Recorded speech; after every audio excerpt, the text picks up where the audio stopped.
Report, the show that deals with all the confusion and insanity in the modern world by making it ever so slightly worse. We'll have correspondence and analysis with me, Nish Kumar, but first, over to the MASH news desk for all the latest headlines.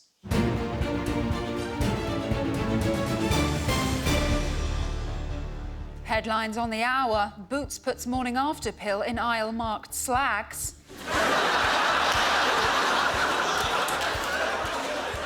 UK to bend over and get incredible US trade deal. And fertility crisis as human sperm mostly hitting computer monitors. But first, students are in a state of shock tonight after discovering Jeremy Corbyn isn't real.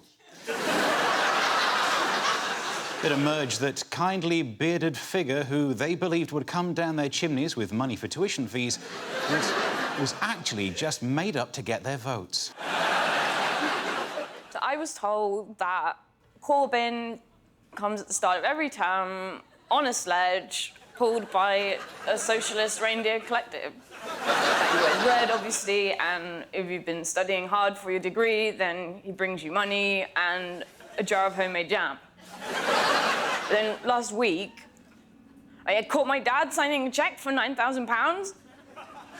Like, it was them all along, not Corbyn. The Labour Party has since denied starting the Corbyn myth, although it confirmed Tony Blair is real and lives in a drain preying on the innocent.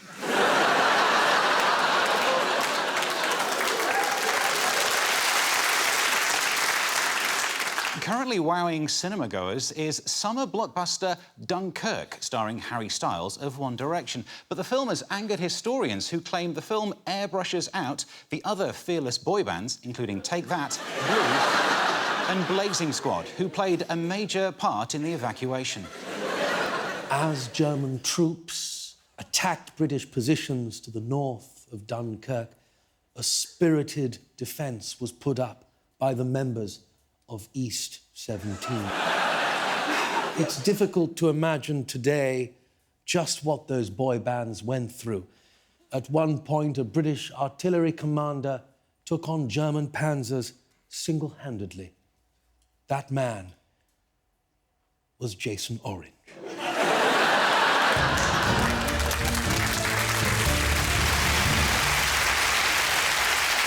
Thank you, News Desk. Our main story tonight concerns the Trump presidency, which at this point is essentially the answer to the question, what would happen if The West Wing was written by Adam Sandler? On this side of the pond, things look bad. People are throwing around words like impeachment, but that may be further away than we think. This week, Trump addressed the West Virginian Boy Scout Jamboree, and it was so weird.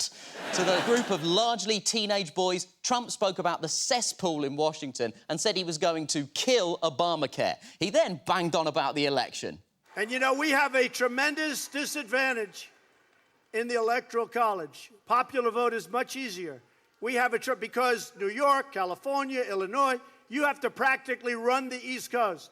You know, I went to Maine 4 times because it's one vote, and we won. But we won. One vote. I went there because I kept hearing we're 269. But then Wisconsin came in. Many, many years.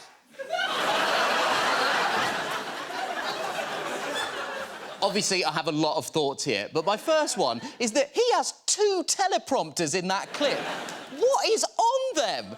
Is it just in square brackets the words, "Riff, you're doing great"? I hate to ruin the illusion, but I have teleprompters for this show. I'm literally reading these words off it now, and these words, and these words. It's all on there. Even the phrase, "it's all on there." But there is no way that someone is writing down that nonsense for him verbatim. So I guess he starts with the script, but very quickly goes off-piste. Imagine if other presidents had taken this tactic. History would have been very different if JFK had said, "Ask not what your country can do for you, because your country, and it's a great country, the best, which is good, and also can, because of country, which means bad things." Can anyone else smell burning toast?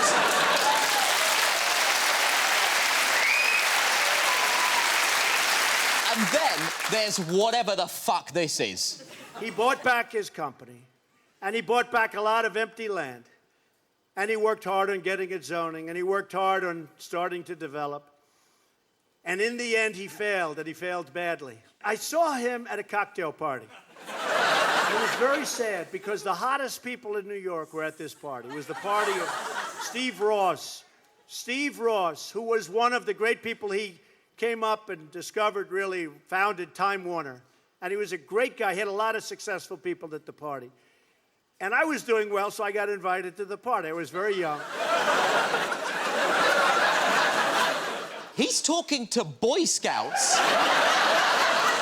This is how you know Donald Trump clearly had no hand in raising his kids, because he's clearly got no idea how to communicate with children or what interests them. If Trump ever writes a children's book, and at this point, we can't rule that or indeed anything out, expect it to be a dry affair. J.K. Rowling wouldn't have sold many copies of Harry Potter and the 1970s Cocktail Party for Businessmen. Meanwhile, the Russian investigation rumbled on with the interview of Trump's son-in-law, Jared Kushner, a man who looks like he was breastfed until this morning.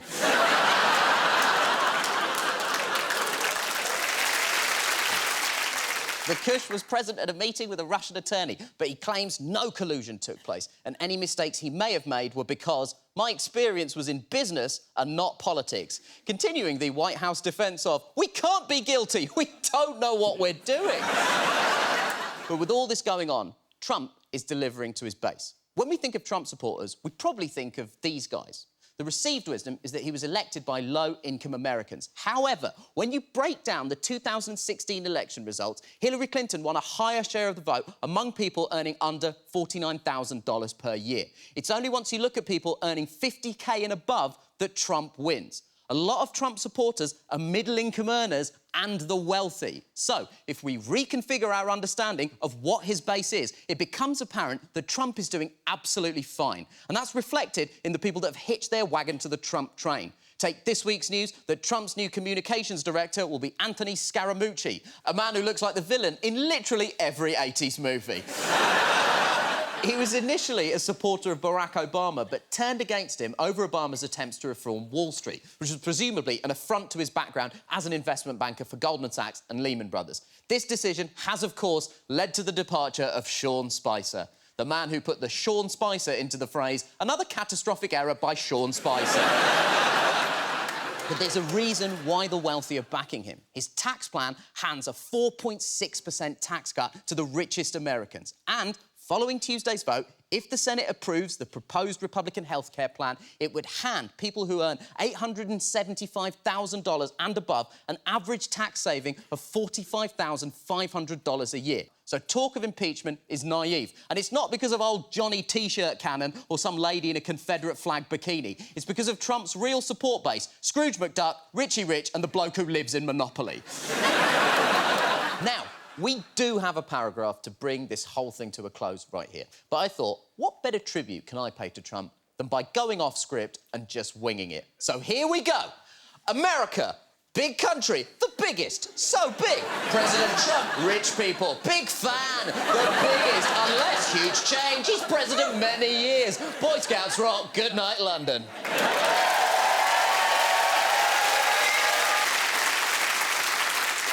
Right, let's go over to Rachel Parris at our #NoFilter social media wall for a genuine conversation with you, the great British public. Rachel, what are the people saying on social media? Thank you, Nish. Yes. Please do keep tweeting, Facebooking and Snapchatting us your comments to #TheMashReport about any of the stories that we're covering. So first off, let's take a look at what people are saying about the show. Gary Hambles tweets, I went to school with Nish. He was clever, but a knob. He obviously does know you. Is there anything topical, Rachel? Yes. Here's a really sweet one here from Granny Smell. She says, I'm 81 and I've just been introduced to social media. Oh, that's sweet. Welcome, Granny Smell. Now I'm getting so much dick, it's insane. Well, congratulations to you. I think we're all thinking of you, Granny Smell. No, let's not think about Granny Smell. Is there anything on any of the topics? Yes. Dr. Pooh gets in touch to say, regarding the Trump trans army ban, transgender people should be allowed to do any job. Oh, that's great. That's really refreshingly open-minded thinking. That's what we want. Unless it involves handling food. Oh, come on. Thank you very much, Rachel Parris.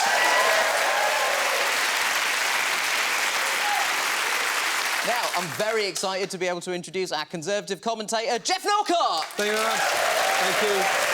Thank you. Hello, Geoff. Yeah, week 2. Week 2. Week 2. Have we got any Tories in this week? Yeah. 4 people. It's progress. What are you covering on this week's Bursting the Bubble, Geoff? Well, this week, Nish, Parliament ended and it brought to a close a period of unprecedented protests, right? But despite all that protest, not much really seemed to change, did it? We had March Against Austerity, but austerity's still happening. We had March Against Brexit, but we're still leaving the EU. We had a women's march, but Gary Lineker still earns more than the Queen, so... Why do you think these marches achieve so little? Well, change takes time. You know, it's very rare that a protest can affect real change in such a short period of time. It's Liberals. Of course it is. Yeah, it's Liberals. The protest crowd, in the main, are middle-class Liberals. Right. I mean, you know, lovely people, but not very scary. Have a look at this lot. I don't know if she's angry about Brexit or a lack of stationary options. It's not clear. Have a look at this mob. Yeah, I mean, this is the kind of event community support officers were made for, literally. And look at this woman. She doesn't even look cross. She looks like she spotted somebody with free halloumi. Look, Geoff, why does it matter if the protesters look scary? Well, because for real change to take place, the government need to look out the window and be scared of what might unfold. But they look at the modern protest crowd and they think, they don't look very scary. You know, 2 squirts of a water cannon, they'll be in Ubers back to Henley-on-Thames. They're not. I mean, they're probably only marching for their Fitbit targets anyway, OK. so...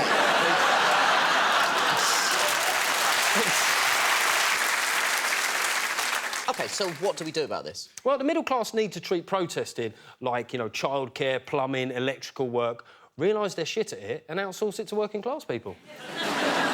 You want to outsource protesting? Because, I mean, it's all got so bloody twee, hasn't it? I went to the pay cap demo and they had people there selling jam. Protest jam. I mean, the biggest risk the police faced that day was wasps. OK.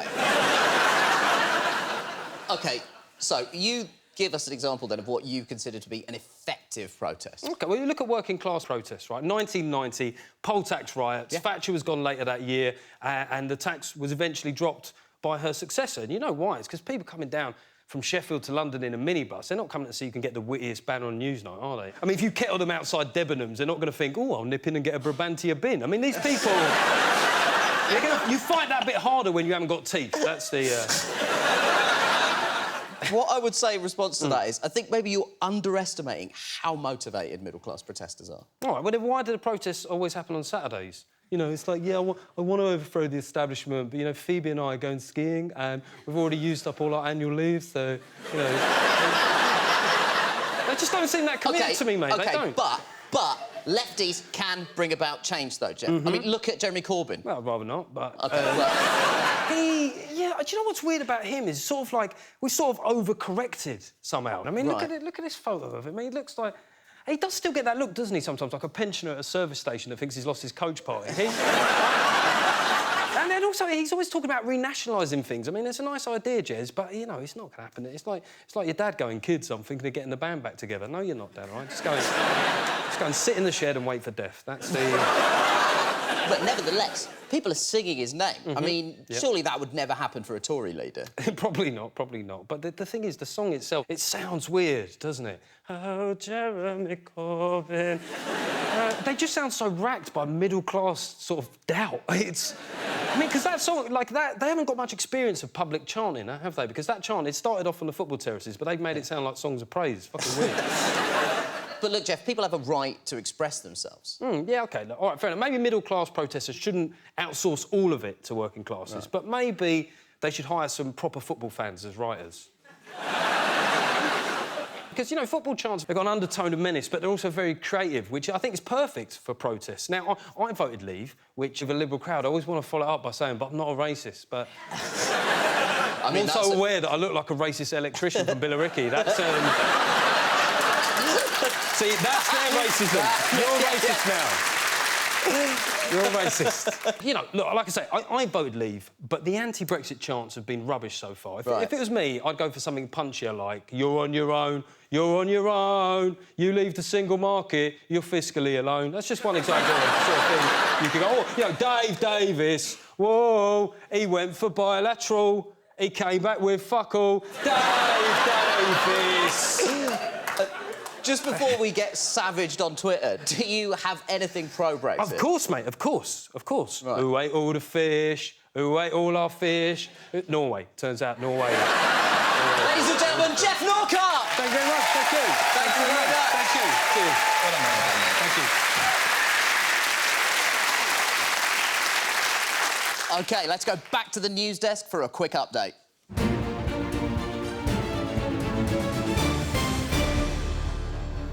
The latest headlines. Brexit negotiations to last longer than the human race. Liam Fox says, I feel like chlorinated chicken tonight.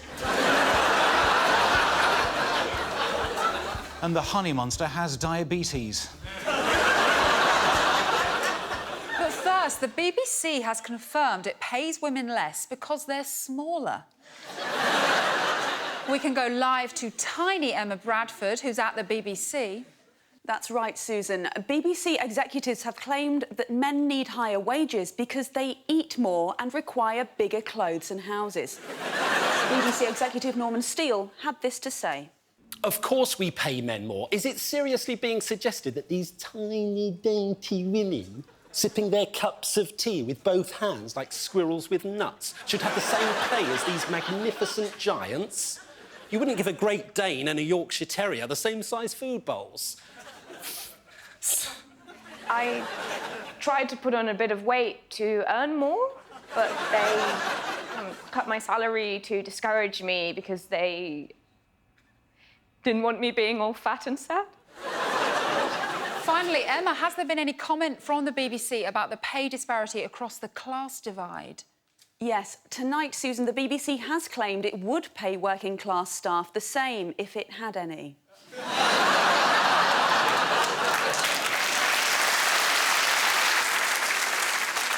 Adults who think it's quirky and fun to use words like sleeps and hollybobs have been told to pack it the fuck in.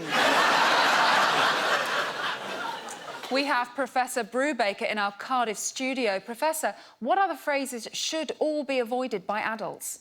Other phrases that should never be spoken by anyone over the age of 20 would be yummy, totes and nom-nom. Thank you, Professor. That was amazeballs. And finally, a cat has denied assaulting another cat. 6-year-old Ginger Jazzy from Swindon has denied responsibility for a clash which left 3-year-old neighbour Sparks needing stitches at the vets. Sparks was left with facial injuries, incurring a veterinary bill for £110, including injections. Meanwhile, Jazzy, who has a history of confrontational behaviour, if found guilty, could lose his testicles. More news later.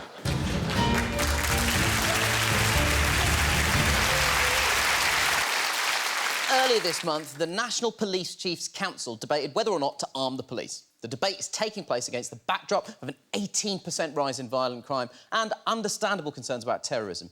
To help get to the bottom of this, please welcome our crime correspondent, Andrew Hunter-Murray.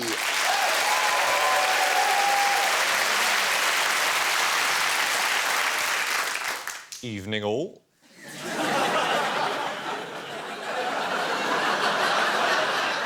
So, Andrew, why are people calling for all UK police to be armed? Well, Nish, we're living in increasingly uncertain times. People are scared and they want the police to have the maximum possible resources at their disposal. What kind of resources? Well, for one thing, the ability to pop a cap in a mother's ass. Andrew, don't we know from the experiences of other countries that arming a police force increases the instances of injury to both civilians and police officers? Well, possibly, yes. But we also know from the movies, Nish, that the more heavily armed a cop is, the safer we all are, OK? So what I propose is that we go one step further and we turn all British bobbies into maverick American movie cops. We give them some heat to pack and a backstory that'll bust the chief's nuts wide open.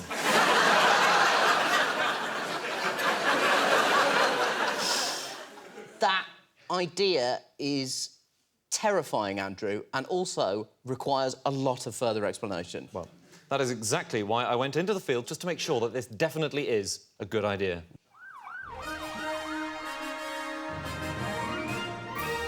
When Robert Peel established the Metropolitan Police in 1829, he said, "The police are the public and the public are the police." It's a powerful sentiment, but how much more effective would it have been if he'd said it while unloading an AK-47 into a crack den? To find out if the public would benefit from routinely arming all police officers, I went to speak to a Green Party spokesperson who definitely doesn't think that it's a good idea. Would it be better if our police were more like maverick American cops, armed to the teeth, playing by nobody's rules? No. OK. A lot of people do say we need to get behind the police.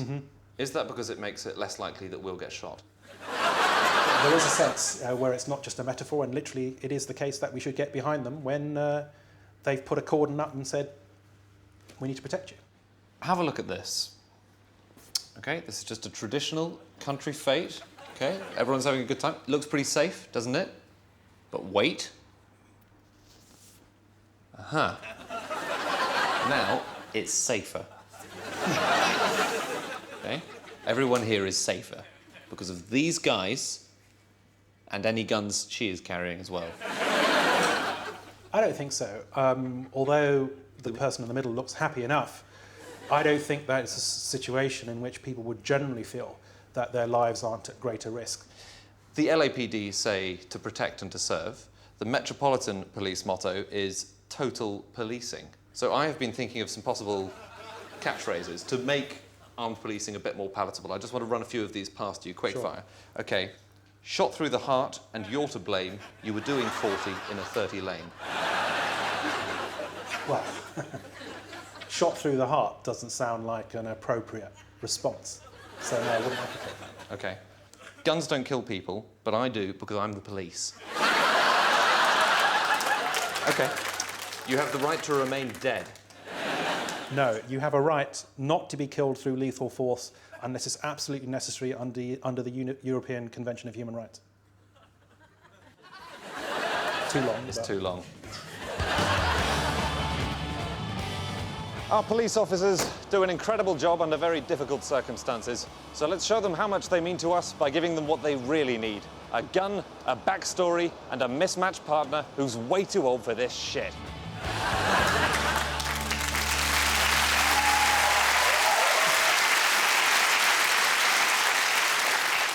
Even so, at this point in time, I still feel that a better solution may be to look at the cuts that have been made to police funding and numbers and support the force by reversing those. So I'm afraid I'm going to have to disagree with you on this one, Andrew. That's exactly what I thought you'd say, Nish. We're just two guys with very different points of view who somehow come to a grudging respect for each other. That is the most maverick cop thing there is. Ladies and gentlemen, Andrew Hunter-Murray! Let's go over to Rachel Parris at the #NoFilter social media wall for all your latest comments about the stories we've been covering. That's right, Nish. We've been getting a lot of comments about the stories. Mad Lanky Fraser gets in touch to say, I've got a solution to Britain's sperm crisis. My duvet cover is absolutely caked. Solutions, not problems, from Mad Lanky Fraser then. And here's a really powerfully political one from Angry Steve 828, who comments, stop having a go at Corbyn and May. Typical left-wing and right-wing BBC bias. That's a great point, yes. Let's maybe just have one more, I think, Rachel. Sure. So, finally, here's a great one from a story from earlier. This is from Common Sense Mail, who says, Donald Trump is a legend! Fuck the liberal leftist media celebrities and anyone else who hates him. The far right is on the rise. Accept it! A lovely, upbeat, passionate tweet to end on there. Back to you, Nish. Rachel Parris, everyone!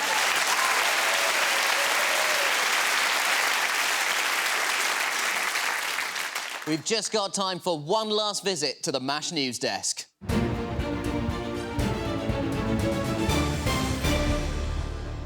Closing headlines. Chocolate bars seem smaller because you are fatter.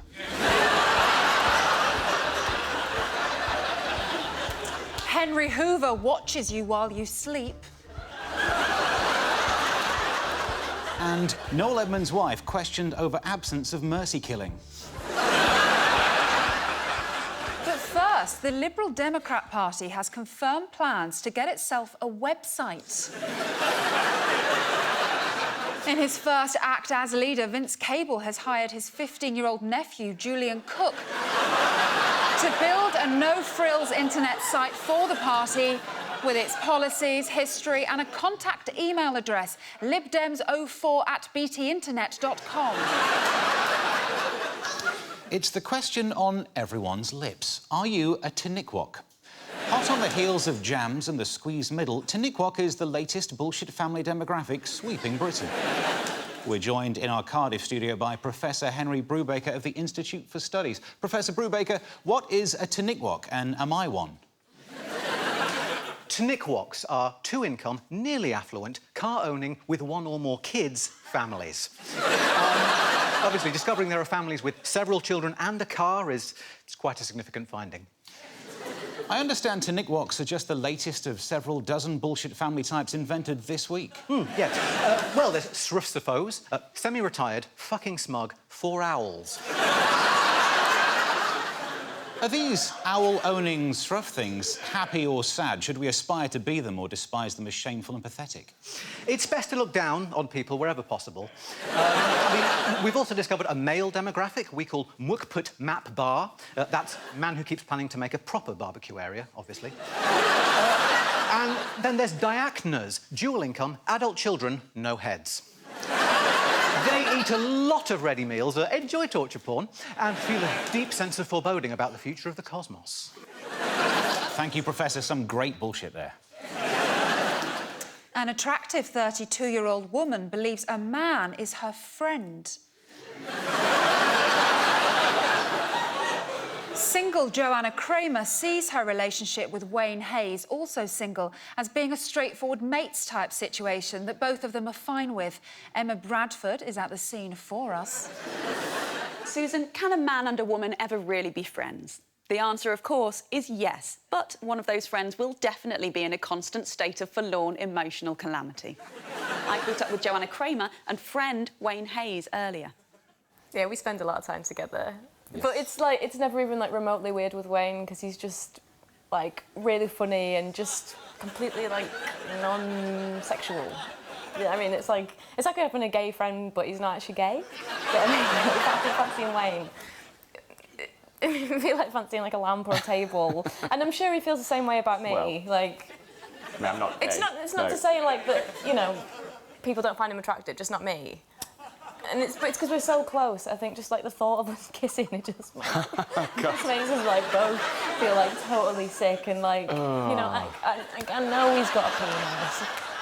Like, do you know what I mean? Like, I know there's one in there, but it's not like a sort of... It's not like an actual penis on a proper man. OK.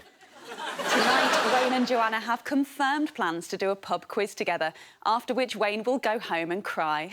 Back to you in the studio. That poor bastard. Reminds me of being at school when I was in love with my friend Sarah.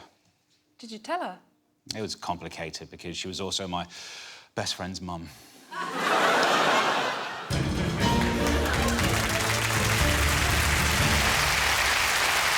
That's all from the MASH Report. We'll be back next week for the lowdown on all the latest leaks and lies. Thank you for watching. Good night!